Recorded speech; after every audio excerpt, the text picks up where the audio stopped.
Ma'asyiral muslimin yang dimuliakan Allah Subhanahu wa taala, tentu tidak ada kisah yang lebih baik dalam Al-Qur'an melebihi kisahnya para nabi dan rasul. Di dalam surah Yusuf, tepat pada ayat yang ketiga, Allah Subhanahu wa taala berfirman, "Nahnu naqussu 'alaika ahsanal qasasi bima auhayna ilaika hadzal Qur'an." Kami menceritakan kepadamu ya Muhammad kisah yang paling baik dengan mewahyukan Al-Qur'an kepadamu. Sebagian para ulama berselisih pendapat, dari sekian kisah para nabi dan rasul, mana kisah yang paling baik dari seluruh kisah para nabi dan rasul di dalam Al-Qur'anul Karim? Ada yang mengatakan bahwa kisah terbaik dalam Al-Quran adalah kisahnya Nabiullah Adam alaihi salatu wassalam, karena memang Adam adalah bapa pertama manusia. Ada juga yang mengatakan bahwa kisah terbaik dalam Al-Quran adalah kisah Ibrahim, karena Ibrahim adalah bapaknya para nabi, di mana setelah diutusnya Ibrahim tidak ada para nabi dan rasul kecuali dari keturunan Ibrahim. Ada yang mengatakan bahwa kisah terbaik dalam Al-Quran adalah kisahnya Nabi Musa. Alasannya karena hampir seluruh surat dalam Al-Quran secara umum ada petikan-petikan kisah Nabi Musa di dalamnya. Tetapi ada juga yang mengatakan bahwa kisah terbaik dalam Al-Quran, dan ini yang paling kuat wallahu alam, adalah kisahnya Nabi Yusuf alaihi salatu wassalam. Kenapa kisah Nabi Yusuf alaihi salatu wassalam dikatakan ahsanal qasasi, kisah terbaik dalam Al-Quran? Karena secara zahir ayat, dalam ayat ketiga dalam surah Yusuf, Allah mengatakan nahnu naqussu 'alaika ahsanal qasas, kami akan mengkisahkan kepadamu ya Muhammad kisah terbaik dalam Al-Quran. Dan ini terdapat dalam surat Yusuf ayat ketiga. Karena kisah Nabi Yusuf ini unik. Pada awal kisah bercerita tentang mimpi, pertengahan kisah mimpi lagi, dan akhir kisah mimpi lagi. Jadi awal, tengah, akhir cerita mimpi, dan tidak ada pada nabi-nabi yang lainnya. Walaupun ada beberapa kemiripan antara kisah Nabi Musa dengan kisah Nabi Yusuf alaihi salatu wassalam. Di antaranya adalah Nabi Musa alaihi salatu wassalam hidup di istana, Nabi Yusuf juga sama hidup di istana. Musa di istana Fir'aun, sementara Yusuf di istananya seorang pejabat tinggi Mesir namanya Al-Aziz.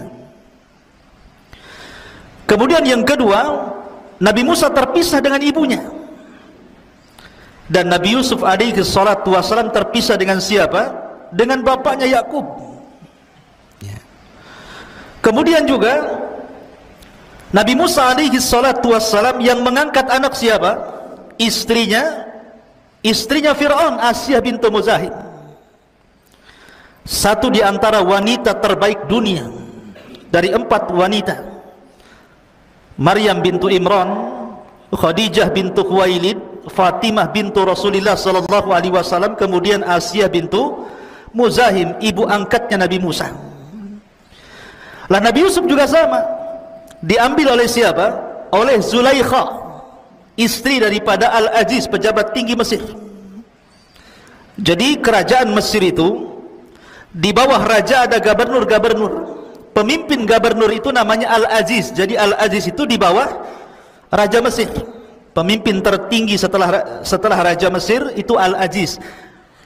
Lah yang meminta agar Yusuf dibeli ketika dijual oleh para pedagang adalah istrinya Zulaikha. Jadi ada kemiripan. Tetapi walaupun demikian ada perbedaan. Ada yang diunggulkan dalam satu kisah dan tidak dikisahkan di tempat lain. Tetapi secara zahir ayat, dalam ayat ketiga dalam surah Yusuf, maka Allah mengatakan bahwa surah Yusuf atau kisah Nabi Yusuf adalah ahsanal qasas, kisah terbaik dalam Al-Quran. Ini yang kita akan kisahkan. Ikhwatu fillah muliakan Allah subhanahu wa ta'ala. Kita tahu bahwa hajat kita sebagai manusia kepada diutusnya para nabi dan rasul itu sangat besar. Karena tanpa mereka para nabi dan rasul, mungkin kita sudah tersesat jauh. Karena Allah subhanahu wa ta'ala tidak pernah menciptakan makhluk itu sia-sia. Manusia tidak pernah diciptakan begitu saja, habis diciptakan dibiarkan gitu, enggak. Tapi Allah subhanahu wa ta'ala utus kepada mereka para nabi dan rasul. Lah, para nabi dan rasul ada yang kita kenal nama-namanya, dan itu dicantumkan dalam Al-Quran. Jumlahnya berapa? 25 nabi dan rasul. 15 ataupun 18 nama nabi-nabi dan rasul itu tertera dalam surah Al-An'am, dan 7-nya tertera di beberapa surat dalam Al-Quran. Jadi jumlahnya 25 nabi dan rasul. Semua disebut secara nama. Tapi bukan berarti nabi berjumlah 25 nabi dan rasul, tidak. Nabi itu banyak. Makanya Allah subhanahu wa ta'ala mengatakan wa minhum, dan di antara mereka ada yang kami kisahkan, tetapi di antara mereka juga ada yang kami tidak kisahkan. Makanya ketika Abu Dzar, seorang sahabat Rasul, bertanya kepada Nabi SAW, kam adadul anbiya, berapa jumlah para nabi? Maka Nabi SAW menyebutkan jumlah para nabi 120.000, tetapi jumlah Rasul hanya 315. Artinya banyak Rasul yang diutus itu, para nabi yang diutus itu banyak. Cuman yang kita kenal hanya 25 nabi dan rasul, dan ini wajib kita imani. Satu saja kita beriman kepada seorang kufur dengan seorang rasul, maka sama kita mengkufuri semua para rasul. Makanya Allah mengatakan dalam Al-Quran, la nufarriku baina ahadin mir rusuli. Kita dilarang untuk membeda-bedakan para nabi dan rasul. Ma'asyiral muslimin yang dimuliakan Allah Azza wa Jalla. Lah, di dalam 25 nabi dan rasul itu ada rasul-rasul pilihan yang disebut dengan ulul azmi minar rusul. Dan ulul azmi itu dimulai daripada siapa?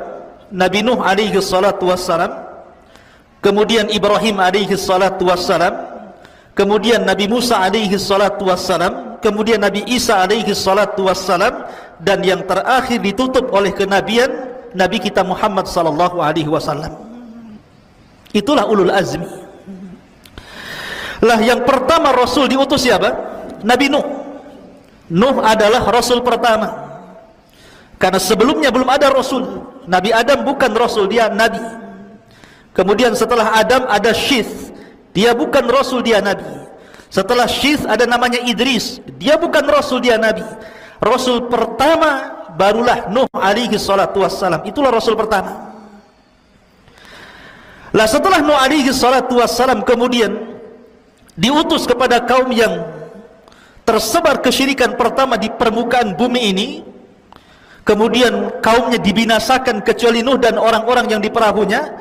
Maka kemudian setelah Nuh meninggal, dibangkitkan sebuah kaum yang disebut dengan Ad. Diutus kepada mereka siapa?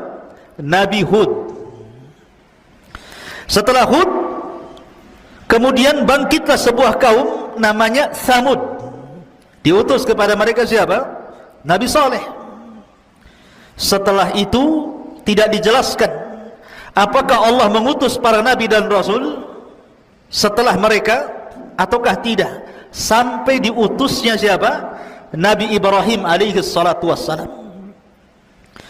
Lah, Ibrahim inilah yang disebut dengan Abul Anbiya, bapaknya para nabi. Karena Allah takdirkan setelah Ibrahim diutus alaihi salatu wassalam, tidak ada nabi dan rasul kecuali keturunan Ibrahim. Lah, Ibrahim inilah kemudian punya anak yang melahirkan para nabi. Pertama Ismail, dari keturunannya tidak ada jadi nabi kecuali Nabi kita Muhammad sallallahu alaihi wasallam. Kemudian yang kedua Nabi Ishak. Lah Nabi Ishak ini barulah kemudian lahir dari Ishak siapa? Yakub, yang disebut dengan Israel, yang nanti keturunan Nabi Yakub disebut Bani Israel. Lah Yakub ini keturunannya banyak melahirkan para nabi. Dia memiliki putra 12 dari berapa? Dari 4 istri. Nabi Yakub ini dari 4 istrinya lahir 12 putra-putranya. Salah satunya Nabi Yusuf yang kita akan ceritakan. Kemudian Binyamin. Lah dari keturunan Lawa, salah satu putra Nabi Yakub itu banyak ribuan para nabi lahir. Para nabi lahir luar biasa. Ya, jadi nabi itu bukan 25 nabi dan rasul, tapi banyak. Dan semuanya kembali kepada nasab Nabi Ibrahim alaihi salatu wassalam. Dan Ibrahim itu memiliki keistimewaan luar biasa. Bagaimana tidak? Anaknya dipersembahkan untuk kurban, badannya dipersembahkan untuk dibakar, kemudian hartanya dipersembahkan untuk ikramud dhaif, memuliakan tamu, dan hatinya hanya diberikan kepada Allah subhanahu wa ta'ala. Idh qala lahu rabbuhu aslim qala aslamtu li rabbil alamin. Itulah ucapan Ibrahim. Lah Ibrahim inilah yang melahirkan Ishak, kemudian melahirkan Yakub. Dari Yakub inilah lahir Nabi Yusuf. Makanya Yusuf itu disebut Ibnul Karim, ya, wabnu Ibnil Karim, wabnu Ibni Ibnil Karim. Anaknya dari orang yang mulia, dari orang yang mulia, dari orang yang mulia. Kenapa? Karena seluruh keturunannya para nabi. Dia nabi Yusuf alaihi salatu wassalam, bapaknya Nabi Yakub alaihi salatu wassalam, kakeknya Nabi Ishak alaihi salatu wassalam, kakek keempatnya Ibrahim. Semua para nabi. Makanya surat Yusuf ini ikhwan, asbab nuzulnya kenapa sampai diturunkan? Karena surat Yusuf ini termasuk surat yang awal-awal turun. Jadi ada seseorang datang ke Mekah sebelum hijrah Nabi sallallahu alaihi wasallam, bercerita di hadapan para sahabat macam-macam cerita. Cerita ini, cerita itu, macam-macam cerita diceritakan. Akhirnya para sahabat ini mengadu kepada Rasulullah dan mengatakan, "Ya Rasulullah, ceritakanlah kepada kami kisah terbaik, sebagaimana orang itu bercerita banyak cerita dari luar." Maka Nabi SAW terdiam sampai Jibril kemudian datang, kemudian menurunkan surah Yusuf. Lah ketika Nabi SAW kemudian diturunkan surah Yusuf, maka para sahabat mendengar dengan seksama dan takjub dengan kisah Nabi Yusuf ini. Lah orang-orang Yahudi di Madinah, ketika mendengar Nabi SAW menceritakan tentang kisah Nabi Yusuf yang merupakan wahyu Al-Quran, mereka menangis. Kenapa? Karena mereka teringat dengan nabi-nabi mereka. Dari sini menunjukkan bahwa Islam itu bukan agama komunitas, tapi Islam itu agama universal. Artinya menyeluruh, bukan hanya untuk orang Arab, tapi untuk seluruh manusia. Inna arsalnaka illa rahmatan lil alamin. Ma'asyiral muslimin yang dimuliakan Allah Azza wa Jalla. Taib.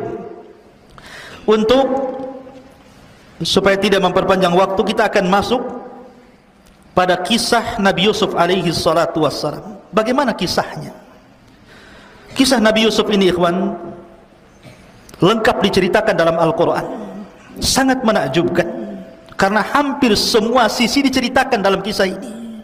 Banyak pelajaran, khususnya antum para santri.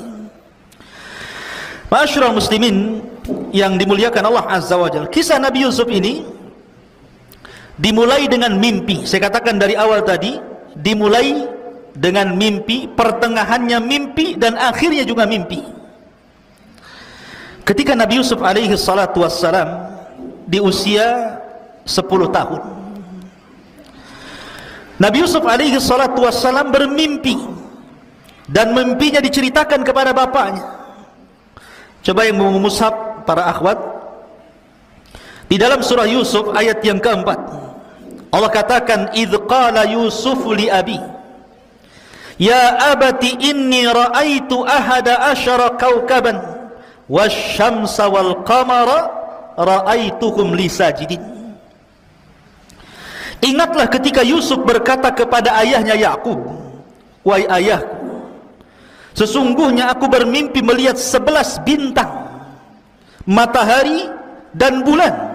Kulihat semua mereka sujud kepada aku.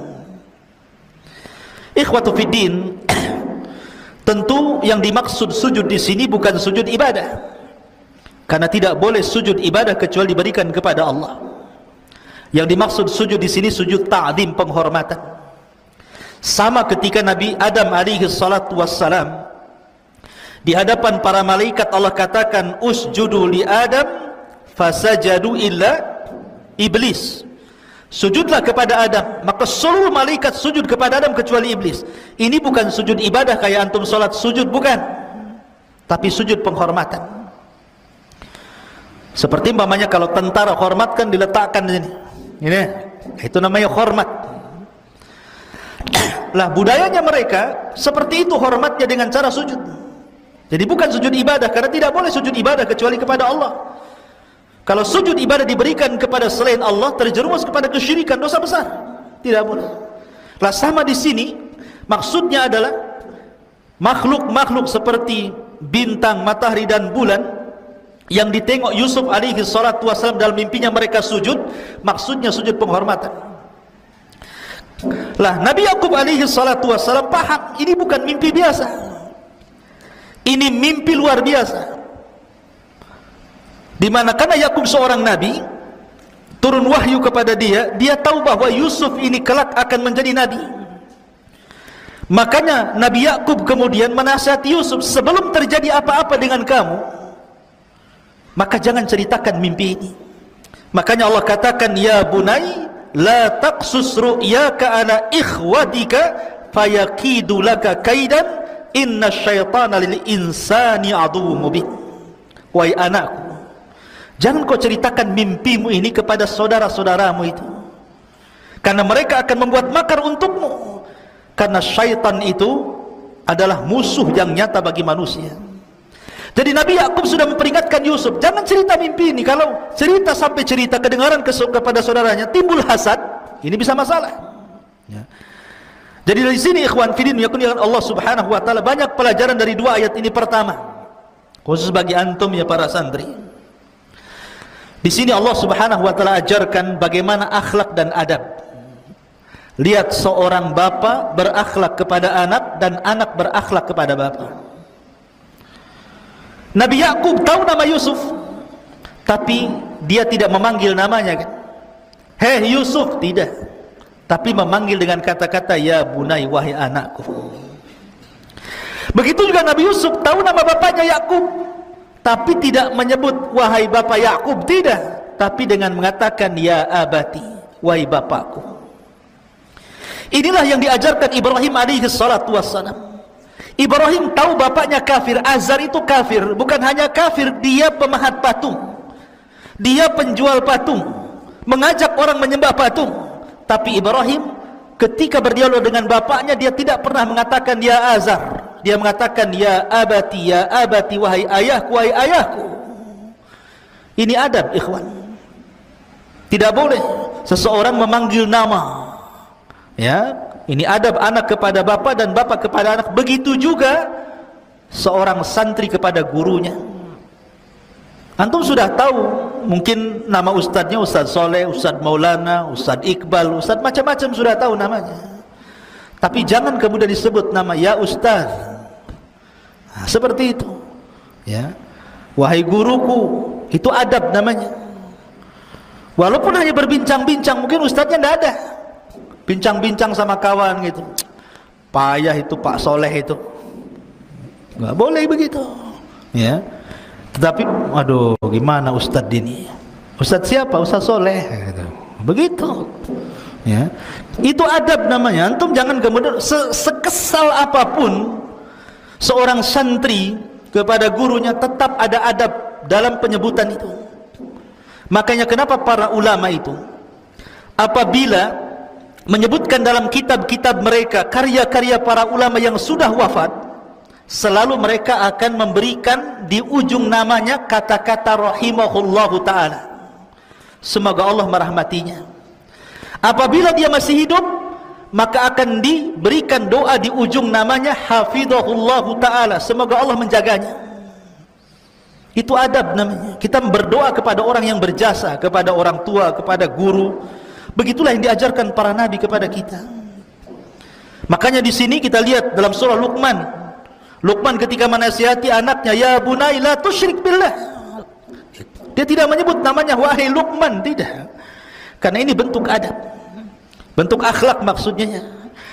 Kemudian yang kedua, pelajaran yang kedua, di sini Nabi Yakub kemudian mengatakan kepada Nabi Yusuf alaihi salatu wassalam, apabila antum semuanya diberikan sebuah kabar gembira, kenikmatan dari Allah subhanahu wa ta'ala. Memang Allah mengatakan, fa bi ni'mati rabbika fahaddits, dengan nikmat Allah ceritakan nikmat itu.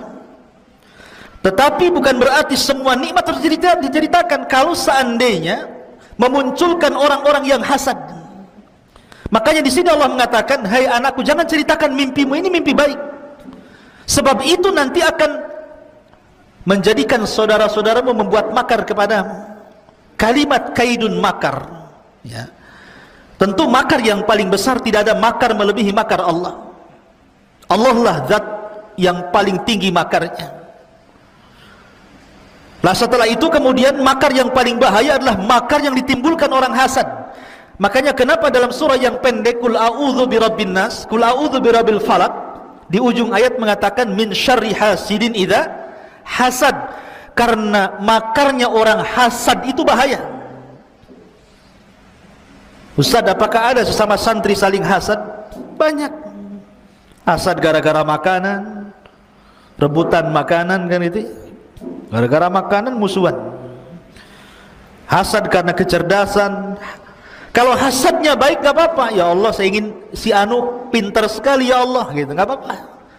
Tapi kalau hasadnya menghilangkan kenikmatan orang, itulah yang kita disuruh berlindung kepada Allah subhanahu wa ta'ala, min syarri hasidin idha hasad.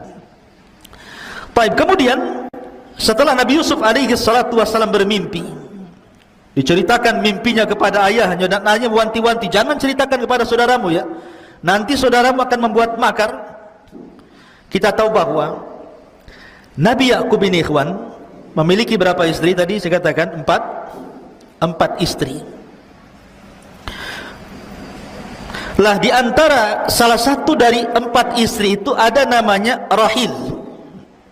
Nama istri Yakub itu ada namanya Rahil.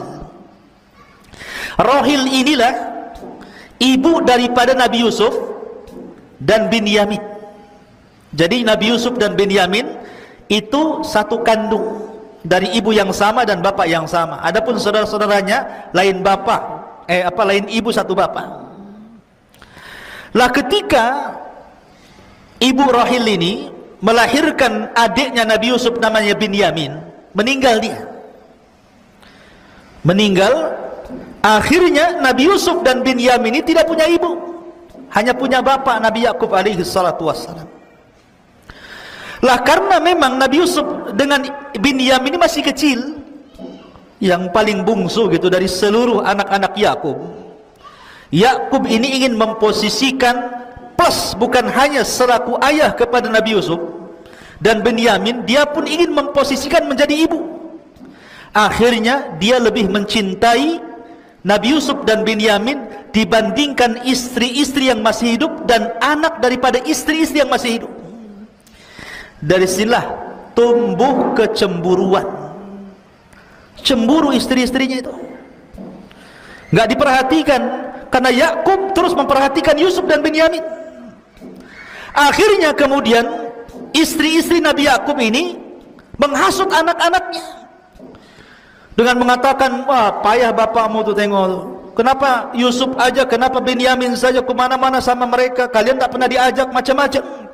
Tertanamlah sifat hasad yang ditumbuhkan ibunya kepada anak-anak yang merupakan saudara-saudara Nabi Yusuf.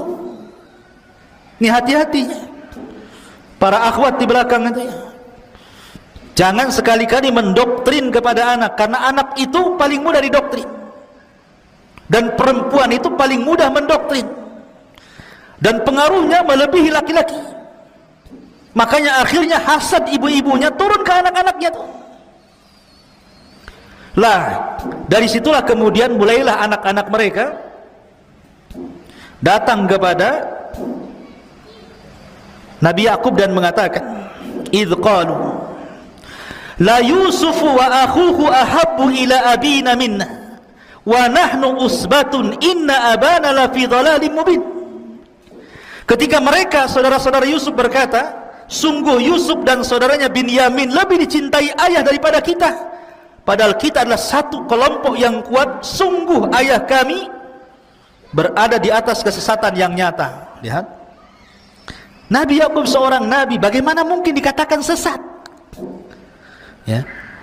Bagaimana mungkin seorang anak mengatakan sesat bapaknya, padahal Yakub itu nabi, disesat-sesatkan sama anak-anaknya. Karena yang menjadikan orang itu berkata kotor itu hasad yang tertanam. Dan hasad itu penyakit syaitan, ya kawan. Penyakit yang pertama kali di langit adalah hasad. Hasadnya iblis kepada Adam. Dan penyakit yang pertama kali muncul di bumi hasad juga. Hasadnya Qabil kepada Habil. Makanya hasad itu penyakit iblis, ya. Makanya kenapa Nabi Yakub sudah mewanti-wanti kepada Yusuf, jangan ceritakan mimpimu. Dan di ujung ayat mengatakan, karena musuh yang nyatalah syaitan. Setan menguasai saudara-saudara Yusuf sampai berani lancang kepada bapaknya dan mengatakan, "Inna abana la fi dhalalim mubin." Oh, bapakku ini sesat, katanya. Berani mengatakan sesat karena hasad. Ya. Ma'asyiral muslimin yang dimuliakan Allah Azza wa Jalla. Lihat bahaya hasad di sini. Bahaya hasad iblis kepada Adam apa? Menjadikan Adam terusir dari sorga, kan? Menjadikan iblis dilaknat sampai kiamat. Kemudian hasadnya Qabil kepada Habil mengakibatkan apa? Pembunuhan Habil di tangan Qabil, dan itu pembunuhan pertama di permukaan bumi. Adapun hasad saudara-saudara Yusuf kepada Yusuf, lihat Allah sebutkan dalam Al-Quran surah Yusuf ayat ke-9, "Uqtulu Yusuf awit rahuhu ardan yakhlu lakum wajhu abikum wa takunu min ba'dihi qauman salihin." Bunuhlah Yusuf, satu, atau buanglah dia ke sebuah tempat agar perhatian ayah tertumpah kepadamu, atau yang ketiga, setelah itu kamu menjadi orang-orang yang baik. Jadi pertama suruh dibunuh, yang kedua suruh dibuang, yang ketiga apa? Ada yang berakal di antara anak-anak Yakub ini. Qala qailun minhum la taqtulu Yusuf. Janganlah bunuh Yusuf. Wa alquhu fi ghayabatil jub. Kita masukkan aja ke sumur. Yaltaqithu ba'dus sayyarati in kuntum fa'ilin. Biar nanti ada orang-orang musafir datang, mudah-mudahan diambil mereka, kemudian dibawa mereka pergi. Lihat, akibat hasad. Pertama, ide pembunuhan. Bunuh saja Yusuf itu. Kemudian yang kedua, ide pembuangan. Kemudian yang paling ringan, idenya apa? Dimasukkan ke sumur. Semua bicara tentang nyawa. Dibunuh jelas menghilangkan nyawa. Dibuang ke padang pasir bisa kematian karena kehausan. Dibunuh, dilemparkan ke sumur, bisa saja di sumur ada ular, ada kalajengking, ada macam-macam, kan? Makanya Allah mengatakan ghayabatil jub. Kenapa dikatakan ghayabatil jub? Ghayabah itu artinya tidak terlihat. Ini bukan sumur kecil, bukan sumur 15 meter, 12 meter, bukan. Tapi sumur yang enggak tahu kedalamannya. Makanya Allah mengibarahkan dengan ghayabatil jub. Saking dalamnya enggak kelihatan. Coba bayangkan. Dan Yusuf 3 hari di situ. 3 hari dalam sumur yang gelap itu. Kalau seandainya saya kasih hadiah 50.000, antum uka-uka di sana, di siapa yang berani? Malam ke hutan Jabal Uhud sana, jalan ke hutan sana, ya. Nanti pagi datang lagi ke sini. Siapa yang berani ngacung? Ustadz kasih 50.000, saya tambah 100.000, tambah jadi 500, tambah 1 juta. Nggak ada yang ngaco. Ustadz-ustadznya lah. Coba, itu loh di hutan ini, Yusuf dah sumurnya di hutan, masuk lagi ke dalam sumur itu 3 hari 3 malam dalam kegelapan itu. Anak umur 10 tahun. Yusuf ketika dimasukkan itu usianya berapa? 10 tahun itu.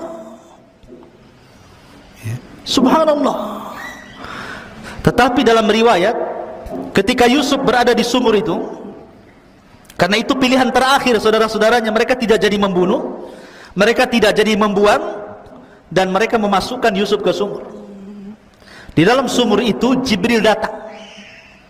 Selama 3 hari Jibril bolak-balik datang, kemudian menenangkan Nabi Yusuf dalam sumur itu usia 10 tahun, dan menceritakan tentang bahwa Yusuf, nanti kamu sebentar lagi setelah 3 hari ini akan ada orang yang mengambil, kemudian nanti akan dijual, kemudian akan hidup di istana, kemudian akan dirayu perempuan, kemudian akan dipenjara, kemudian akan ini akan itu. Semua diceritakan Jibril tentang kehidupan Yusuf ke depan sampai meninggal.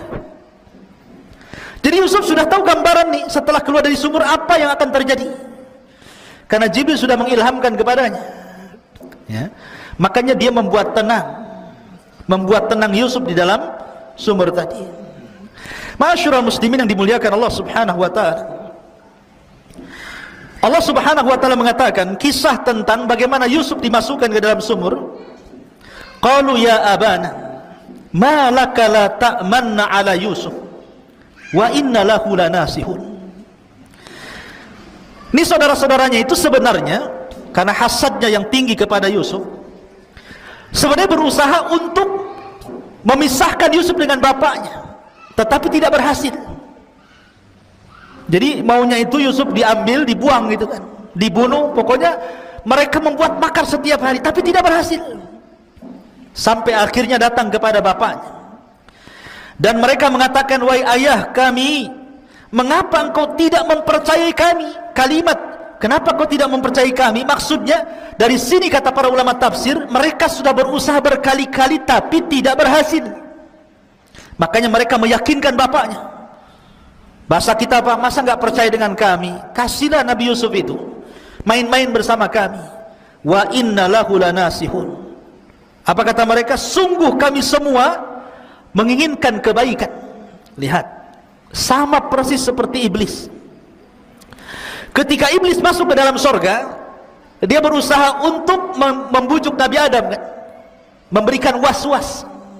Fawaswasa lahuma syaitan. Was-was, diberikan was-was setan agar Adam itu memakan buah larangan itu, tapi tidak berhasil. Sampai akhirnya iblis bersumpah, wa qasamahuma inni lakuma laminan nasihin. Maka iblis pun bersumpah di hadapan Adam dan Hawa bahwa dia mendatangi mereka hanya menginginkan kebaikan. Lihat, ya. Jadi orang yang berbuat jahat itu tidak mungkin akan menampakkan kejahatannya, pasti akan menampakkan kebaikan. Lihat para penipu itu, mana ada penipu nampak tipuannya kan?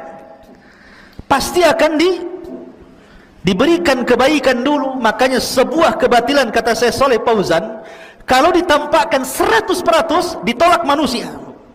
Tapi kebatilan itu kalau kemudian ada kebaikan di situ dan tercampur hak dan batil, barulah manusia menerimanya. Makanya kenapa di sini ikhwatul fiddin, dalam rangka memuluskan kejahatannya, mereka meyakinkan bapaknya, percayalah bapak kepada kami. Kami ini tidak ingin apapun kecuali kebaikan kepada Yusuf. Arsilhu ma'ana ghadan yarta wa yal'ab wa inna lahu lahafidhun. Biarkanlah dia pergi bersama kami besok pagi agar dia bersenang-senang dan bermain-main dan kami bisa menjaganya. Jadi diyakinkan bapaknya itu. Sampai akhirnya bapaknya luluh. Mulailah kemudian mereka membawa Nabi Yusuf alaihi salatu wassalam bermain-main. Lah ketika itulah mereka merencanakan. Dari ketika itu mereka berangkat 11 orang. karena Benyamin masih kecil tidak diajak. Lah yang 10 orang ini membuat makar di tengah padang pasir. Bagaimana mencelakakan Nabi Yusuf alaihi salatu wassalam. Dan ketika itu saya katakan Yusuf alaihi salatu wassalam berusia berapa? 10 tahun. Sebagian mereka mengatakan bunuh saja, sebagian mereka mengatakan kita letakkan di padang pasir biar dia kehausan mati, dan sebagian yang berakal di antara mereka mengatakan biar kita masukkan Yusuf ke sumur biar ada para musafir dan mengambilnya entah berantah, dan yang penting dia tidak hidup bersama kami.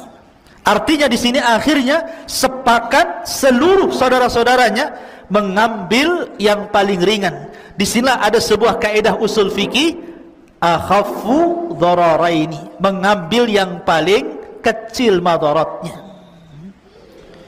Jadi mereka tidak membunuh, mereka tidak melempar ke padang pasir, tapi mereka mengambil yang paling ringan madaratnya, yang memungkinkan Yusuf itu bukan hanya ada kemungkinan mati, tapi juga ada kemungkinan hidup.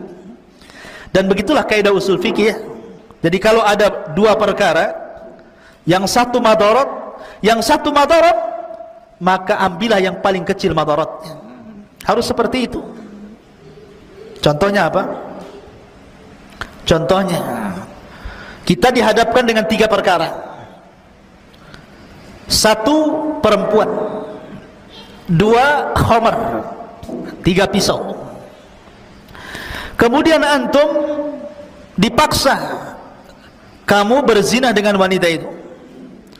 Kalau tidak, kami bunuh. Kalau engkau enggak mau, minumlah khamar. Ini kan semua madarat, ikhwan. Berzina dosa besar, minum khamar dosa besar, membunuh juga dosa besar. Tapi antum dipaksa melakukan salah satu dari 3 perkara ini. Kita memilih yang mana? Semua dosa besar. Membunuh tidak mungkin, berzina tidak mungkin, minum khamar juga tidak mungkin. Maka yang paling ringan apa? Hah? Yang paling ringan apa? Novel, yang paling ringan apa? Membunuh? Apa? Nggak tahu. Minum khamar? Bukan. Kalau minum khamar Anda mabuk, mabuk ini hilang, nanti memperkosa, dibunuh dia, makin berat. Makanya khamar itu disebut umul khaba'is, rajanya keburukan itu khamar. Karena kalau sudah mabuk itu bisa macam-macam, membunuh, menghilangkan nyawa. Ya berzina kan begitu, walaupun mengingkari, itu yang paling ringan. Tetapi kalau bisa dihindarkan, 3-tiganya kita hindarkan. Tapi dalam kaidah kalau nyawa kita terancam, kecuali harus melakukan 3 perkara, ambillah yang paling ringan dari 3 perkara itu. Begitulah kaidah para ulama. Ya. Ma'asyiral muslimin yang dimuliakan Allah Azza wa Jalla. Baik, kita kembali kepada kisah. Lah setelah kemudian Nabi Yusuf alaihi salatu wassalam betul-betul dimasukkan ke dalam sumur. Dan 3 hari Nabi Yusuf di dalam sumur itu. Kemudian datang Jibril alaihi salatu wassalam, kemudian diceritakan kisahnya sampai kelak Yusuf meninggal, dan membuat kemudian Nabi Yusuf kemudian tenang. Disitulah setelah 3 hari datanglah para qafilah, para musafir yang dagang dari Palestina menuju Mesir, karena ketika itu mereka tinggal di Palestina. Lah ketika kemudian mereka mencari-cari sumur karena kehabisan kehabisan air, dimasukkanlah kemudian dalwun itu. Lah Yusuf sudah diberitahu sama Jibril, nanti sebentar lagi setelah 3 hari pasti akan ada tambang dengan timba. Kamu ambil saja tambang itu. Makanya kemudian ketika tiba-tiba datang tambang, langsung diambil. Kemudian dia dinaikkan ke atas. Maka takjublah para musafir itu, kok bisa ngambil air dapat manusia? Kayak orang mancing, ya kan? Nggak dapat ikan, dapat celana dalam, ya kan? Kan ada itu yang salah sasar itu, ya kan? Jadi ini orang mancing itu, orang mengambil air, ternyata setelah berat disangka air sampai di atas kemudian manusia. Dan Nabi Yusuf alaihi salatu wassalam, ikhwan, adalah orang yang paling tampan. Sebagian ulama mengatakan bahwa Yusuf alaihi salatu wassalam itu diberikan separuh ketampanan Nabiullah Adam alaihi salatu wassalam. Separuh ketampanan Nabi Adam itu diberikan kepada Yusuf. Adam itu tampan, ya. Dan Adam itu bukan kera, bukan monyet, sebagaimana teori Darwin. Kamu tahu teori Darwin?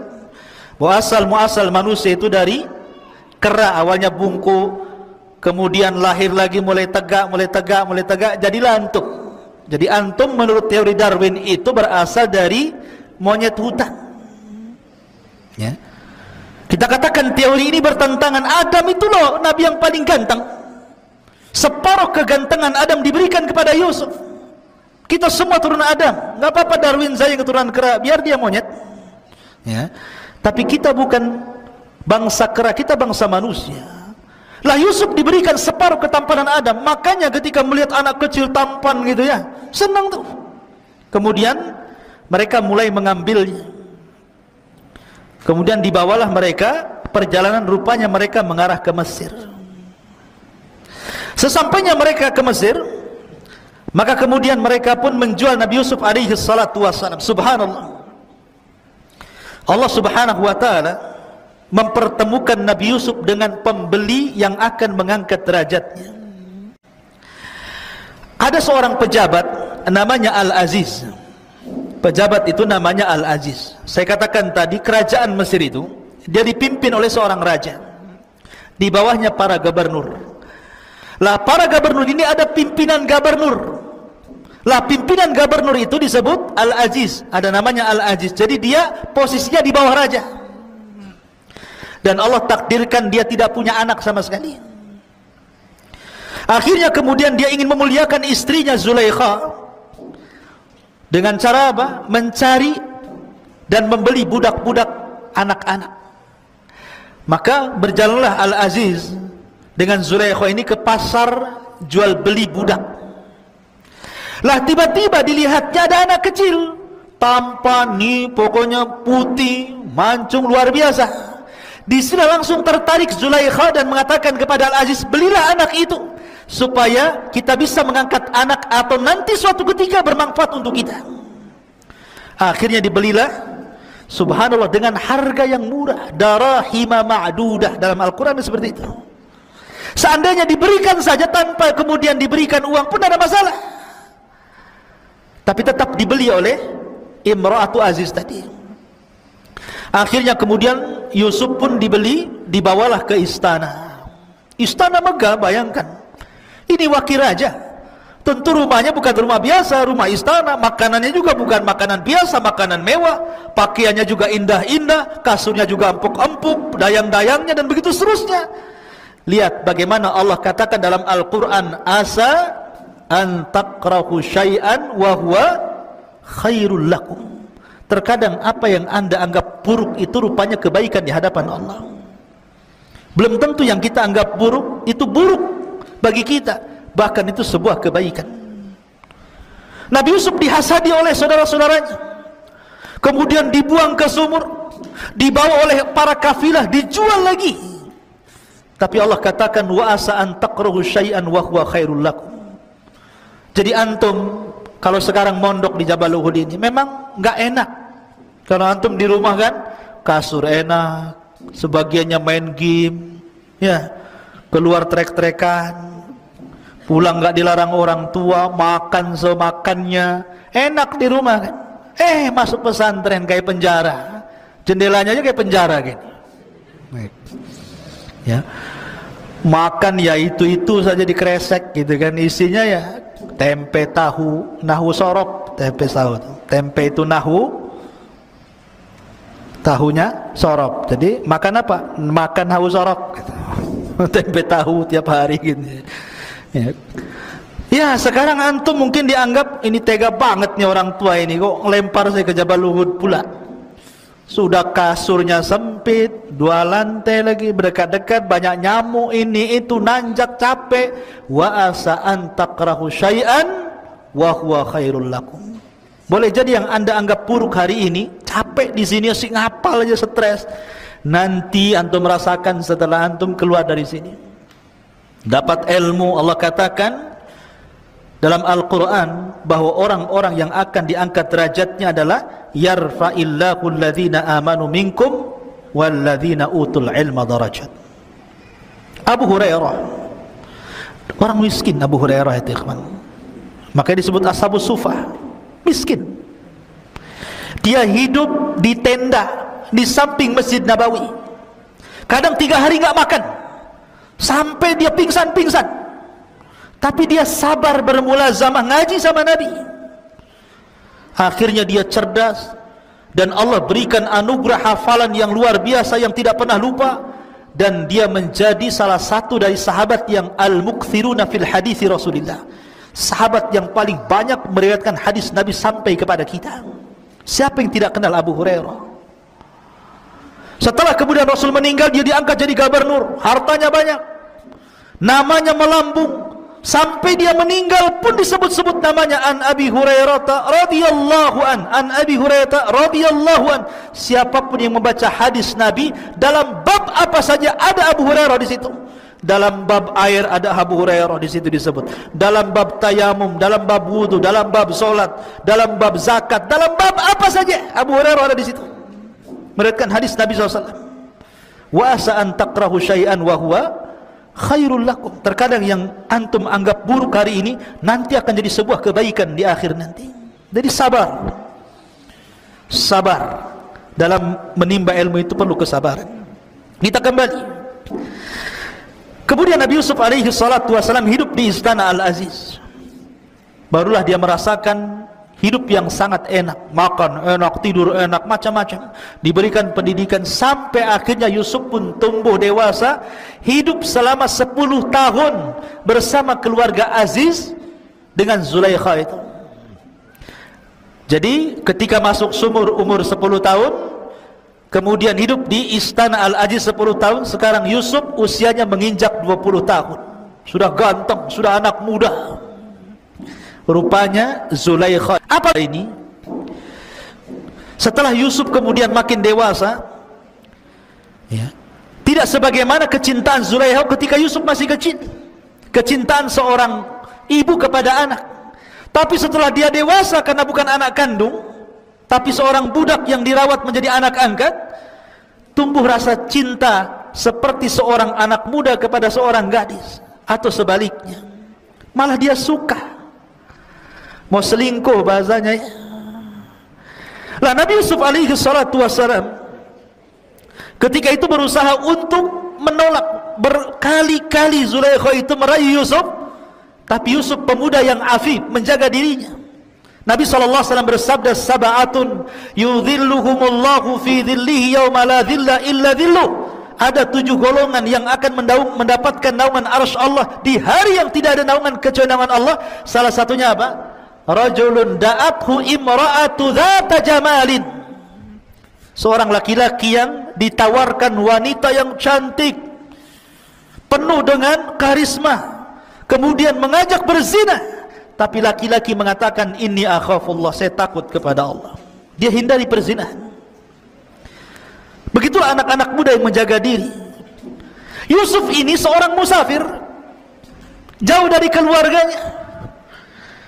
Biasanya kan seorang musafir, kalau kita lihat di Batam ini kan banyak para perantau. Ada yang dari Jawa, ada yang dari Sumatera, Kalimantan, macam-macam, satu Indonesia tumplak di Batam ini. Seorang yang merantau itu biasanya lebih berani, karena jauh dari keluarga. Dia harus mengadu nasib. Makanya kalau para perantau itu jadi jahat-jahat sekali, kalau jadi baik-baik sekali. Kenapa dia bisa berbuat jahat? Karena jauh dari orang tua, jauh dari kampungnya. Kalau dia berbuat jahat, orang kampung tidak tahu, orang tuanya tidak tahu, ya. Artinya Yusuf ini kalau diajak berzina dengan wanita istri pejabat yang sangat cantik Zulaikha ini, memungkinkan, karena dia seorang musafir, jauh dari keluarga, orang nggak tahu siapa dia di situ. Tapi Yusuf dianugerahi oleh Allah Subhanahu wa taala jiwa yang afif, yang menjaga diri. Makanya ketika Zulaikha itu mengundang Yusuf ke kamarnya, kemudian berusaha, kemudian oleh Zulaikha dikunci seluruh pintu dan jendela. Bayangkan, tidak ada satupun jendela dan pintu kecuali dikunci.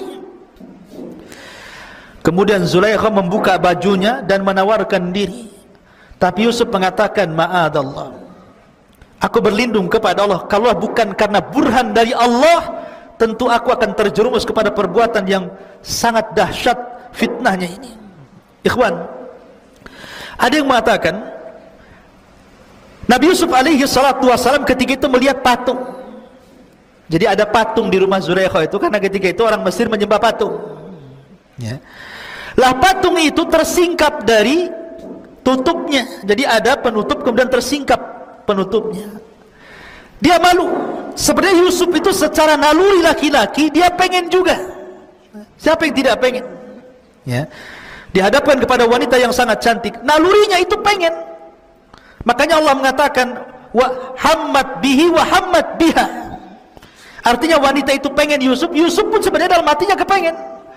Tapi ketika dia melihat patung itu, Yusuf malu. Padahal itu Tuhannya orang Mesir. Kalau dia malu kepada patung itu saja, maka dia lebih malu kepada Allah Subhanahu wa taala. Dari situlah kemudian dia lari menghindar Zulaikha, kemudian dia lari kepada pintu, sampai di pintu rupanya Zulaikha menarik pakaiannya, sobek dari belakang. Ketika sobek, Allah takdirkan suaminya datang. Jadi ketika ditarik dari belakang itu prek gitu ya, rupanya suaminya datang persis ketika pengambilan baju kemudian sobek dari belakang itu. Bayangkan ikhwan, kamar itu tidak ada yang memiliki kunci kecuali suami istri ya. Jadi ketika Zulaikha menarik baju kemudian sobek dari belakang, suaminya membuka pintu. Kagetlah suaminya. Lah ketika kaget, heboh. Maka Zulaikha berusaha kemudian menuduh Nabi Yusuf bahwa dia yang merayu dirinya. Lah ketika itu ada seorang jariyah pembantunya. Dia bawa anak kecil belum balik, usia di bawah 10 tahun. Tiba-tiba anak kecil ini berbicara dan mengatakan kepada Al-Aziz, lihat robekannya. Kalau seandainya robekannya dari depan, maka Yusuf pendusta dan wanita itu benar. Tapi kalau sobekannya dari belakang, maka wanita itu dusta, Yusuflah yang benar. Itu anak kecil tuh bisa ngomong begitu ya. Maka dilihat rupanya robekan dari belakang. Maka tahu di sini yang salah siapa? Imra'atu Aziz. Tapi karena suaminya masih sayang dengan Imra'atu Aziz ini, dengan istrinya, maka dia hanya mengatakan kepada Yusuf, wahai Yusuf, asrif anni, inna kaidahunna azim. Yusuf, pergi kamu cepat ya, sesungguhnya tipu daya mereka para wanita itu besar. Makanya rusaknya para ulama Bani Israel itu karena perempuan. Itu pula yang kemudian Nabi SAW mengatakan, inna asyadda fitnati Bani Israel minan nisa. Maka kemudian Yusuf pun pergi.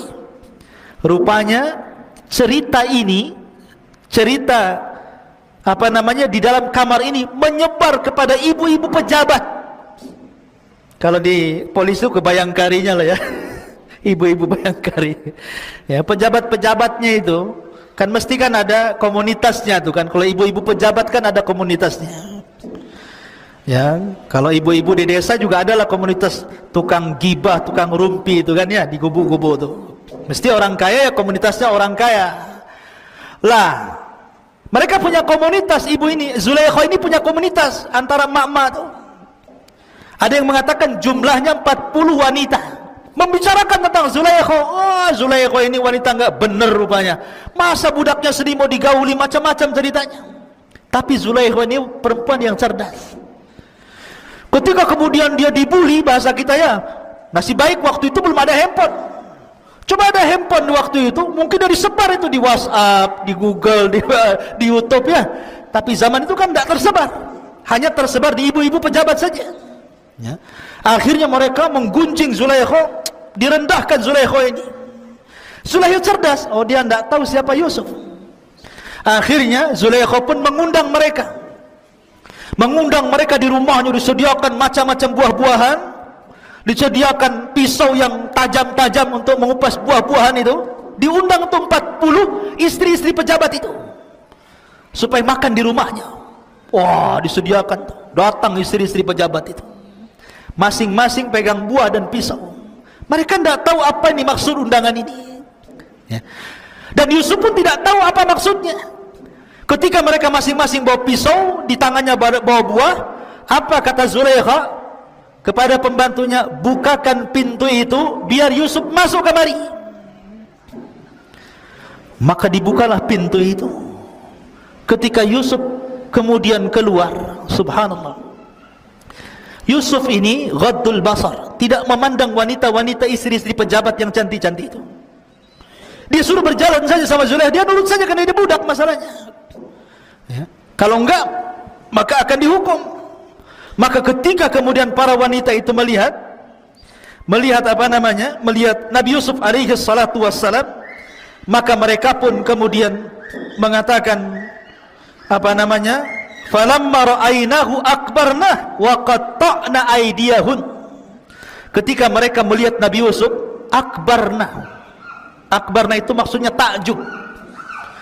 Takjub itu maksudnya Nabi Yusuf berjalan, tetapi matanya tidak pernah melihat mereka, dia hanya nunduk saja. Beda dengan antum. Ya, kalau ke mall itu yang dipandang yang aneh-aneh. Ya. Betul-betul ghaddul basar. Makanya mereka mengatakan akbarna wa qatta'na aydiyahun. Kalimat qatta'na, kalau dipotong, ini pisau umpamanya. Ini kertas, pisau. Kalau satu kali sobekan dengan pisau berarti qata'a namanya. Tapi kalau qatta' pakai tasdid berarti berkali-kali. Itu bahasa Arabnya. Jadi ketika dia pegang buah itu, sambil lihat Yusuf itu dipotong-potong gitu tangannya itu. Subhanallah. Dan wanita-wanita yang memotong tangannya sambil melihat Nabi Yusuf yang ganteng itu tidak merasakan sakit sama sekali. Kenapa? Kaidah, apabila seseorang sudah melebihi kecintaan yang di atas rata-rata, biasanya apapun rasa sakit akan hilang dari dia. Seperti Bilal bin Rabah, sangat mencintai Allah dan Rasulnya, disiksa sekuat apapun dia tidak merasakan sakit. Dia hanya mengatakan ahadul ahad, ahadul ahad. Begitulah wanita itu. Dia melihat, tidak pernah melihat laki-laki ganteng yang paling ganteng. Bagaimana tidak? Yusuf diberikan separuh ketampanan Nabi Adam. Maka mereka mengatakan ma hadza basyarun in hadza illa malakun karim. Oh, ini bukan orang, ini malaikat katanya. Ya, kan? Sampai mereka mengatakan seperti itu. Saking gantengnya nggak terasa memotong-motong tangannya sendiri. Lah disitulah kemudian baru Zulaikha tersenyum kepada mereka. Maka Zulaikha pun kemudian mulailah memaksa Yusuf agar melayani dirinya. Kalau tidak, saya akan penjarakan kamu. Tapi Yusuf tetap mengatakan as-sijnu ahabbu ilai. Penjara lebih aku cintai daripada melakukan perzinahan. Maka akhirnya kemudian Yusuf pun, karena Zulaikha ini wanita cerdas, dia mengatur urusan. Ini wanita-wanita sudah terfitnah dengan Yusuf, sampai kemudian tangannya dipotong-potong. Maka para suami-suaminya ini berkumpul. Para suami-suami yang wanita-wanita terpotong-potong ini berkumpul. Kemudian mereka takut dengan Yusuf memfitnah istri-istri mereka. Akhirnya mereka sepakat untuk memenjarakan Yusuf. Lihat bagaimana kejahatan mereka. Bersepakat untuk memasukkan Yusuf ke dalam penjara. Maka akhirnya kemudian Yusuf pun dimasukkan ke dalam penjara atas ide Zulaikha, dan juga didukung oleh para suami-suami wanita itu, karena akan menjadi fitnah bagi para wanita. Maka dari sini kehidupan Yusuf berubah, ya, masuk lagi ke penjara selama 10 tahun. Lah ada kisah menarik. Raja itu punya zawak. Antum tahu zawak? Zawak itu dalam bahasa Arab, bahasa kita ini tukang nyicipin makanan, disebut zawak namanya. Jadi raja itu kan punya tukang masak sendiri, tukang pembuat minum sendiri. Kan sebelum masakan itu dikasih raja, ada yang cicipi, takut dikasih racun. Begitu juga minuman, kalau sebelum sampai kepada raja, maka tukang nyicipinya ini meminum dulu, takut diberi racun. Lah Allah takdirkan zawak ini meninggal dunia. Yang tukang nyicipi itu meninggal dunia. Kemungkinan meninggal dunia karena diracun. Dan racun itu kemungkinan ada pada makanan atau pada minuman. Akhirnya ditangkaplah pembuat makanan dan pembuat minuman itu. Lah itu bertepatan ketika Yusuf masuk penjara. Makanya Allah mengatakan dalam Al-Quran, dalam surah Yusuf itu, maka Yusuf masuk penjara bersama 2 anak muda, masuk ke dalam penjara ya. Akhirnya kemudian Yusuf masuk nih, 3 orang Nabi Yusuf dan 2 orang yang berkasus itu, karena berencana untuk salah satunya meracuni Zawak tadi. Lah Allah takdirkan di penjara itu, ikhwan, akhirnya mimpilah salah satu dari mereka. Mimpi. Yang satu mimpinya aneh-aneh gitu kan ya. Maka dalam Al-Quran dijelaskan bagaimana mimpinya 2 orang itu di hadapan Nabi Yusuf alaihi salatu wassalam. Ma'asyiral muslimin yang dimuliakan Allah subhanahu wa ta'ala,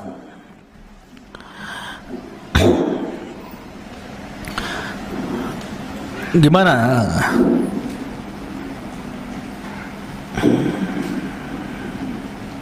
ayatnya? Siapa yang hafal mimpinya anak muda itu?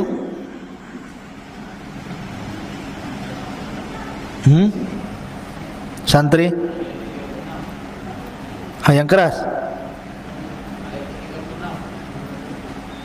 Iya, baca. Ayat ke-36.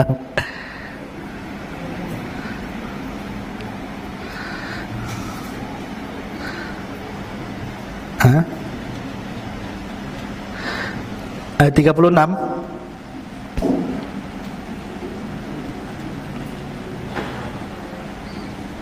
Baik, kita bacakan ya. Di antara mimpinya, bukan 36, wa dakhala ma'ahu sijna fatayan, dan bersama Nabi Yusuf itu masuk pula 2 orang pemuda ke dalam penjara. Tadi saya sudah sebutkan kisah 2 pemuda ini, yang satu tukang buat roti, yang satu tukang buat minuman, karena tertuduh telah meracuni Zawak tadi. Qala ahaduhuma, berkata salah satu dari keduanya, inni arani a'siru khamran, wa qala al-akhar inni arani ahmilu fawqa ra'si khubzan ta'kulu at-tayru minhu nabbi'na bi ta'wilihi inna naraka minal muhsinin. Sesungguhnya aku bermimpi memeras anggur, dan yang lainnya berkata aku bermimpi membawa roti di atas kepalaku, sebagiannya dimakan burung, berikanlah kepada kami takwilnya, sesungguhnya kami memandangmu termasuk orang yang baik. Maka Nabi Yusuf alaihissalam ini kan ahli takwil mimpi. Nabi Yusuf sudah tahu pasti salah satunya akan mati. Salah satunya akan mati nih.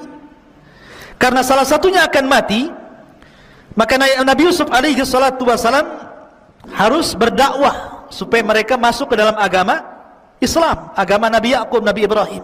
Sebelum mati itu diislamkan dululah bahasanya gitu. Makanya kemudian Nabi Yusuf alaihissalam mulai berdakwah kepada mereka, wattaba'tu millata abai Ibrahim wa Ishaq wa Yaqub ma kana lana an nusyrika billahi min syai'in dzalika min fadlillahi alaina wa 'alan nas walakinna aktsaran nasi la yashkurun. Dan aku mengikuti agama nenek moyangku Ibrahim, Ishak dan Yakub. Tidak pantas bagi kami para nabi mempersekutukan sesuatu apapun dengan Allah. Itu adalah dari karunia Allah kepada kami dan kepada manusia semuanya, tetapi kebanyakan mereka bersyukur. Maka intinya Yusuf mengajak mereka untuk mentauhidkan Allah. Tapi memang tidak diceritakan dalam Al-Quran apakah keduanya masuk Islam atau tidak. Maksudnya mengikuti agama Yusuf atau tidak diceritakan.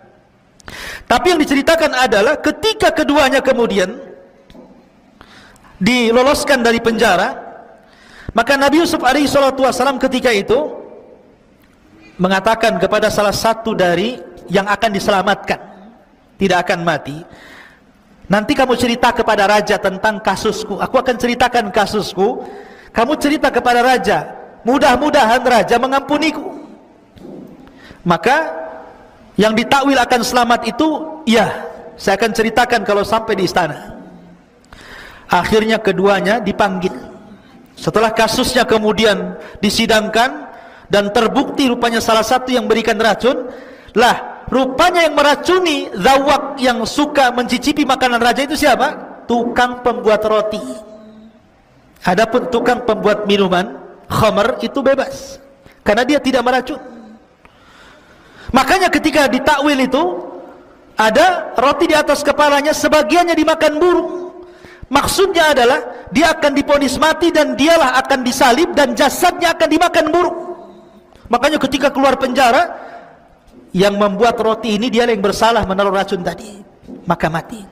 Lah yang membuat minum ini lupa pesan Yusuf bahwa nanti kalau kamu keluar ceritakan kisahku kepada raja, kasusku seperti ini biar jadi pertimbangan raja. Lupa pula dia sampai 10 tahun, lupa tidak cerita.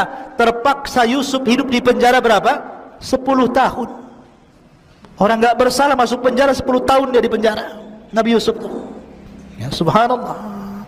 Lah baru setelah itu ketika ada kasus mimpinya raja, raja ini bermimpi. Mimpinya itu saja. Setiap malam itu lagi mimpinya, itu lagi mimpinya. Dia ceritakan mimpinya kepada para penasihat. Itu hanya bunga-bunga tidur saja. Itu hanya lewat saja. Tapi raja penasaran karena mimpinya bukan sekali tapi berkali-kali. Apa mimpinya? Qalal maliku inni ara sab'a baqaratin siman ya'kuluhunna sab'un ijab wa sab'a sumbulatin khudrin wa ukhar yabisat ya ayyuhal mala'u aftuni fi ru'yaya in kuntum lirru'ya ta'burun. Raja berkata kepada para pemuka kaumnya, sesungguhnya aku bermimpi melihat 7 ekor sapi betina yang gemuk dimakan oleh 7 ekor sapi betina yang kurus. Harusnya kan terbalik ya. Harusnya yang kurus dimakan yang gemuk ya. Ini yang kurus makan yang gemuk pula kan gitu. Kan aneh jadinya. Kemudian 7 tangkai gandum yang hijau dan 7 tangkai lainnya yang kering dijadikan satu. Ini maksudnya apa? Wahai orang yang terkemuka, terangkanlah kepadaku takwil mimpiku ini jika kalian ahli takwil. La ikhwatu fiddin, ketika itu pelayannya yang suka membuat khamar kepada raja itu kan membawa minuman tuh. Cerita dia. Baru ingat itu kisah Nabi Yusuf di penjara itu, bahwa dia pun mengenal ahli takwil dalam penjara. Dulu aku juga ditakwilkan mimpinya. Maka ceritalah pada raja, ada sebenarnya orang ahli takwil mimpi, tapi yang di penjara karena dia pernah mentakwil mimpiku. Maka sang raja kemudian penasaran. Kalau begitu utuslah seseorang, panggil dia kemari. Akhirnya kemudian dipanggillah orang itu kepada penjara. Maka Nabi Yusuf alaihi salatu wassalam mulai menakwilkan mimpi itu. Bahkan takwilnya sangat mengkhawatirkan karena akan terjadi kelaparan. Yang kuat memakan yang lemah, akan terjadi kelaparan di mana-mana. Macam-macam ditakwilkan Nabi Yusuf alaihi salatu wassalam. Kemudian orang ini mengatakan, kalau begitu maukah kau datang denganku menuju raja? Kau ceritakan hal itu kepada raja. Tapi Nabi Yusuf mengatakan tidak. Kalau aku harus mentakwilkan mimpi raja, ada satu syarat. Selesaikan kasusku dulu. Ya. Bagaimana Yusuf alaihi salatu wassalam menyelesaikan kasusnya. Dan ini kenapa kemudian Allah buat lupa orang yang suka buat minuman untuk raja itu, supaya Yusuf keluar dari penjara bukan karena pertolongan orang, tapi betul-betul Allah yang menolongnya. Taufik dari Allah Azza wa Jalla. Makanya Yusuf sengaja di penjara sampai 10 tahun. Hikmahnya adalah supaya Yusuf tidak ditolong manusia, tapi Allah langsung yang menolong dengan memberikan jalan keluar. Dan itu pertolongan terbaik. Akhirnya kemudian setelah disebutkan kasusnya, bahwa Yusuf dulu begini-begini dengan Zulaikha, dengan wanita-wanita para pejabat, begini-begini, raja mengiyahkan, iya, saya siap menyelesaikan kasusmu. Akhirnya dipanggillah wanita-wanita itu yang dulu memperdayakan Yusuf alaihi salatu wassalam, dipanggil satu-satu, dikumpulkan di kerajaan, sampai akhirnya Zulaikha ngaku bahwa dia yang salah. Maka raja pun marah dan suami Zulaikha pun marah. Akhirnya kemudian karena dipermalukan di depan umum, diceraikan Zulaikha sama suaminya Al-Aziz itu. Dan wanita-wanita yang lain juga diceraikan suami-suaminya. Dan itu sebuah balasan dari Allah, al-jaza'u min jinsil amal. bahwa balasan itu sesuai dengan amalannya. Jangan kira seseorang melakukan kebaikan ataupun keburukan kecuali pasti ada balasan keduanya. Tidak cepat maka lambat. Dan orang-orang yang berbuat zalim, balasannya akan disegerakan sebelum akhirat. Seperti kisah siapa? Az-Zahabi menceritakan kisahnya dalam kitabnya Al-Kabair. Kisah orang zalim yang merampok ikan pada seorang nelayan. Jadi ada preman, orang jahat, tiba-tiba berjalan-jalan di pinggir laut. Kemudian ada nelayan baru nyandar dari laut itu bawa ikan besar. Kemudian dipaksa serahkan ikan itu atau kubunuh. Terpaksa karena ketakutan, nelayan itu diserahkan kepada orang zalim ini. Oh, dengan semangatnya orang zalim ini membawa ikan tadi tanpa kerja keras. Rupanya Allah takdirkan ikan itu hidup sesaat menggigit jarinya. Setelah digigit jarinya, rupanya ada racun dari gigitan ikan itu, dan dia merasakan sakit di malam hari yang tidak ada tahu kecuali Allah sakitnya. Maka keesokan harinya dia datang ke tabib. Dia mengatakan, ini apa jariku? Kenapa membuat aku sakit gigitan ikan itu? Kata dokter, itu ada racun yang sudah merambah sampai di pergelangan tanganmu. Kalau tidak diamputasi, maka racun itu akan merambah sampai ke sikutmu. Paksa diamputasi. Besoknya nyolong, setelah itu diamputasi. Lihat bagaimana kata Nabi SAW, tidak ada dosa ma min dzambin ajjalallahu uqubatahu fid dunya qabla al-akhirah al-baghy wa qati'atur rahim. Tidak ada satupun dosa yang disegerakan hukumannya di dunia sebelum akhirat. Pertama kezaliman, dan yang kedua memutus silaturahim dengan orang tuanya. Ma'asyiral muslimin, kembali. Akhirnya kemudian setelah Yusuf pun kemudian dibela oleh raja dan dibebaskan oleh sang raja, dan mereka orang-orang yang pernah menzaliminya mendapatkan balasan, maka Yusuf pun kemudian berusaha untuk mentakwilkan mimpi sang raja. Maka sang raja ketakutan akan kondisi kerajaannya, karena ini bukan setahun 2 tahun paceklik yang ditakwilkan Yusuf, 7 tahun akan terjadi paceklik hebat, kelaparan di mana-mana. Makanya Nabi Yusuf alaihi salatu wassalam menawarkan diri kepada raja, kalau engkau percaya wahai raja, serahkanlah pembendaharaan Mesir kepadaku. Jadi menteri ekonomi loh bahasa sekarangnya. Serahkan perekonomian Mesir kepadaku. Akhirnya kemudian sang raja pun ketika mengatakan falamma kallamahu qala innakal yaum ladaina makinun amin, ya. Kemudian sang raja pun percaya Yusuf, diangkatlah jadi bendaharawan Mesir. Maka Yusuf mulai membuat siasah politik. Bayangkan, oh dia sekarang jadi orang kepercayaan raja. Lihat, memang terkadang orang itu susah-susah dahulu kan. Mulai dari dihasadi keluarganya, dibuang ke sumur, dijual, dimasukkan ke penjara. Subhanallah, ini kan keperitan hidup semuanya. Dan di endingnya Yusuf menjadi seorang menteri kepercayaan raja, menyelamatkan Mesir, diberikan fasilitas paling tinggi. Maka kemudian Yusuf pun mulailah berpolitik. Dia memberikan uang-uang ke masyarakat agar menanam gandum di mana-mana, beras di mana-mana. Nanti sebagiannya diambil kerajaan dan sebagian dikonsumsi oleh mereka. Lah yang diserahkan ke kerajaan ini disimpan oleh Nabi Yusuf sampai setelah 7 tahun betul-betul terjadi kekeringan, paceklik di mana-mana. Tapi Mesir mengalami luar biasa kemakmuran. Negara-negara tetangganya semua kelaparan kecuali Mesir. Semua kelaparan, termasuk Palestina, karena Palestina dekat dengan Mesir, perjalanan darat. Perbatasannya jalur Gaza itu kan. Ya. Akhirnya terdengarlah oleh keluarga Nabi Yakub bahwa kalau ingin mendapatkan makanan dan tidak akan kelaparan, maka mereka boleh menukar gandum, menukar makanan dengan barang-barang berharga. Berangkatlah keluarga Yakub ini. 10 orang datang ke Mesir membawa barang. Yusuf sudah sukses di Mesir. Lah ketika datang ke istana Mesir, Yusuf kenal Ini orang-orang ini kenal, ini dulu orang yang menzalimi saya. Lihat, orang yang disakiti selamanya tidak akan lupa kepada orang yang menyakiti, tapi orang yang menyakiti akan lupa kepada orang disakitinya.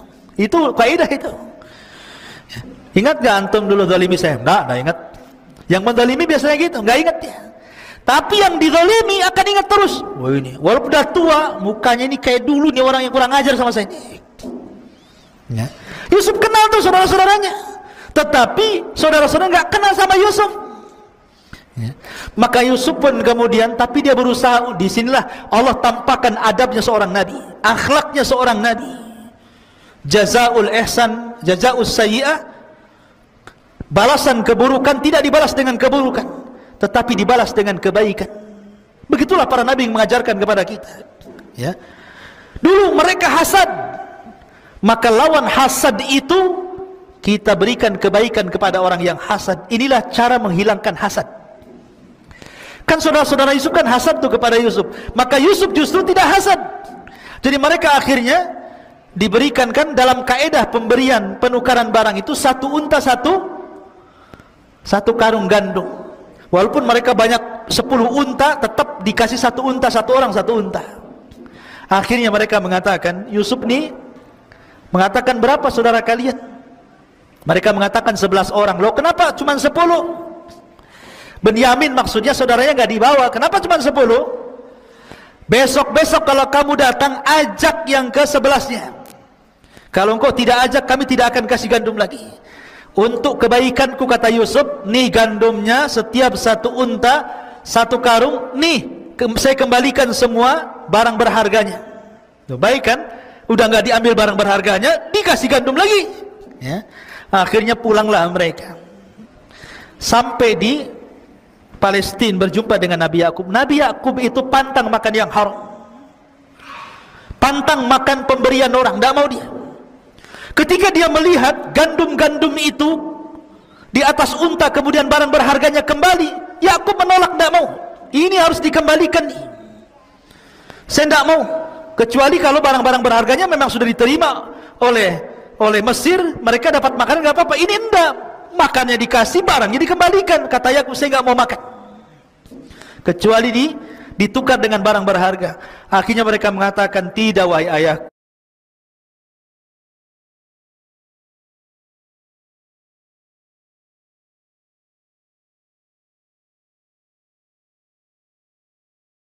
mengatakan, tidak wahai ayahku. Mereka minta syarat. Kalau kami harus kembali ke Mesir, adik kami Benyamin harus diajak. Kalau nggak lengkap 11, mereka akan menolaknya. Nabi Yakub teringat dengan Yusuf. Nabi Yakub teringat dengan Yusuf, nanti dimasukkan sumur lagi kan gitu ya. Dia takut karena di antara ujian Nabi Yakub itu, salah satunya dia menangis karena sedih kehilangan Yusuf sampai buta. Setiap hari Yakub menangis karena tidak wajar kematian Yusuf, apalagi tahu Yakub ini Yusuf akan jadi nabi. Maka dia sedih menangis, akhirnya buta, nggak bisa melihat. Pada awalnya Yakub tidak mengizinkan Benyamin, tapi dirayu dan ini demi makan, demi tidak kelaparan. Akhirnya Yakub pun kemudian setelah dipastikan Benyamin aman, maka boleh mengizinkan Benyamin ikut. Berangkatlah mereka dengan Benyamin yang tadinya 11 unta jadi 10 unta jadi 11 unta, kan jadi banyak tuh karungnya. Setelah sampai di sana, Nabi Yusuf kenal dengan Benyamin. Benyamin tidak kenal dengan Yusuf. Akhirnya kemudian oleh Nabi Yusuf dipisahkan tuh dari kawan-kawannya, dimasukkan ke dalam kamar. Kemudian Yusuf baru bercerita bahwa dia adalah Yusuf. Wah, senanglah Benyamin karena berjumpa dengan saudaranya, sudah lama, bertahun-tahun tidak berjumpa. Dari situlah maka Yusuf tidak mau berpisah dengan Benyamin. Disitulah dia buat makar. Dia ngomong sama Benyamin, nanti sebelum kau pulang, nanti kendaraanmu akan saya kasih barangku. Nanti kau akan dituduh mencuri. Nanti kalau kamu dituduh mencuri, kamu tidak akan pergi lagi ke Palestina dan kamu akan hidup bersama saya di sini. Betul, dibuat siasat seperti itu. Setelah barang-barangnya kemudian ditukar dengan gandum, kemudian orang-orang ini sudah mau kembali ke Palestina. Sebelum masuk sampai gerbang saja, para penjaga teriak, ada barang yang hilang, ada barang yang hilang, barangnya Malik hilang. Akhirnya penjaga pun menutup gerbang, kemudian memeriksa semua bawaan 11 saudara Yusuf ini. Dicek semuanya. Ya. Rupanya yang bawa barang ada siapa, Ben? Binyamin. Ditangkaplah Binyamin. Ketika itu hukuman orang mencuri, kalau ikut syariat Yakub maka menjadi budak, kalau ikut syariat Mesir maka dibunuh. Cuma dua itu saja. Hukuman orang mencuri ketika itu jadi budak atau dibunuh. Ya, dan Yusuf mengikuti syariat Yakub. Akhirnya kemudian mereka pun meminta-minta agar jangan menahan Binyamin, karena mereka sudah berjanji kepada bapaknya untuk mengembalikan Binyamin. Ya, karena kan Nabi Yusuf bersiasat supaya mereka tahu ya bagaimana susahnya Nabi Yusuf dulu. Akhirnya terpaksa salah satu yang berakal dengan mereka mengatakan, ya sudahlah, berangkatlah kalian ke Palestina, yang 9 orang itu. Maka salah satu saudara Yusuf kemudian dengan Binyamin ditinggal di Mesir. Bilanglah sama bapakmu, sama bapak kita Yakub itu, bahwa telah terjadi begini-begini. Ceritakan aja sejujurnya bahwa Binyamin begini-begini. Berangkatlah mereka. Sampai di Palestina, Yakub gak percaya, karena dia sudah pernah melakukan kejahatan kepada Yusuf dan tidak pulang. Sekarang Binyamin tidak pulang lagi. Kalian apakan Binyamin? Bahasanya seperti itu kan. Kata bapaknya, pokoknya cari sedapat mungkin Yusuf dengan Binyamin, datangkan kepada aku. Saya nggak mau tahu, kata Yakub. Itu sudah buta tuh.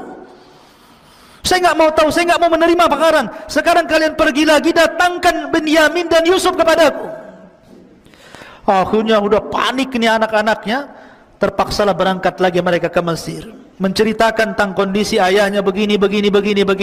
Akhirnya Yusuf mengatakan, ya sudah, kalau begitu bawalah Binyamin bersama kalian dan berikan pakaianku kepada ayah kalian, pakaian raja, berikan pakaianku kepada ayah kalian. Akhirnya berangkatlah orang ini kembali Palestina membawa Binyamin. Ketika sampai kemudian di Palestina, pakaian itu diberikan kepada Nabi Yakub. Tiba-tiba Yakub mencium bau Yusuf. Kemudian diciumnya baju itu, sampai akhirnya Allah takdirkan yang tadinya buta menjadi melek, sembuh butanya dari pakaian Nabi Yusuf itu. Dan setelah kemudian Yusuf alaihi salatu wassalam mengundang mereka semua untuk ke Mesir, maka dibawalah seluruh keluarga Nabi Yakub dan 11 saudaranya, istri-istrinya, anak-anaknya, cucu-cucunya, semua diboyong ke Mesir. Dan subhanallah, disinilah takwil mimpi yang terakhir, bahwa apa yang ditakwilkan oleh ayahnya, bahwa kelak maksudnya 12 bintang itu sujud kepada diriku, maksudnya 12 saudaranya. Akhirnya mereka menjadi orang-orang yang mengikuti Yusuf alaihi salatu wassalam. Dan Yusuf ada kesamaan dengan Rasulullah. Nabi ketika Fathu Mekah, dia melihat orang-orang yang pernah membunuh para sahabat, yang pernah mencaci maki, yang pernah menghinanya. Tapi Nabi tidak balas dendam kecuali kepada orang-orang tertentu. Nabi hanya mengatakan, idhabu fa antumut tulaq, pergi kalian kumaafkan. Maka Yusuf pun sama, mengatakan kepada saudara-saudaranya, la tasriba alaikumul yaum yaghfirullahu lakum wa huwa arhamur rahimin. Tidak ada celaan hari ini, Allah sudah ampuni dosa-dosa kalian, dan Allah zat yang maha pengasih di antara seluruh maha pengasih. Akhirnya mereka hidup di Mesir menjadi sebuah komunitas. Yakub pun kemudian meninggal dunia, maka lahirlah dari putra-putra Yakub, keturunan Yakub, yang kemudian disinilah cerita berawal kisah Bani Israel. Karena Bani Israel berkembang di Mesir sampai kepada cerita Fir'aun dan begitu seterusnya. Itulah diantara kisah terbaik dalam Al-Quran, kisah Nabi Yusuf alaihi salatu wassalam. Sebagai gambaran kisah, antum bisa baca Al-Qurannya, nanti akan nyambung dengan kisah yang saya kisahkan. Dan mudah-mudahan kedepannya kita membuat kajian rutin, entah seminggu sekali, ya, membahas ilmu-ilmu penting supaya menjadi bekal antum ketika pulang berdakwah di masyarakat. Mudah-mudahan ada manfaatnya. Subhanakallahumma bihamdika asyhadu an la ilaha illa anta astaghfiruka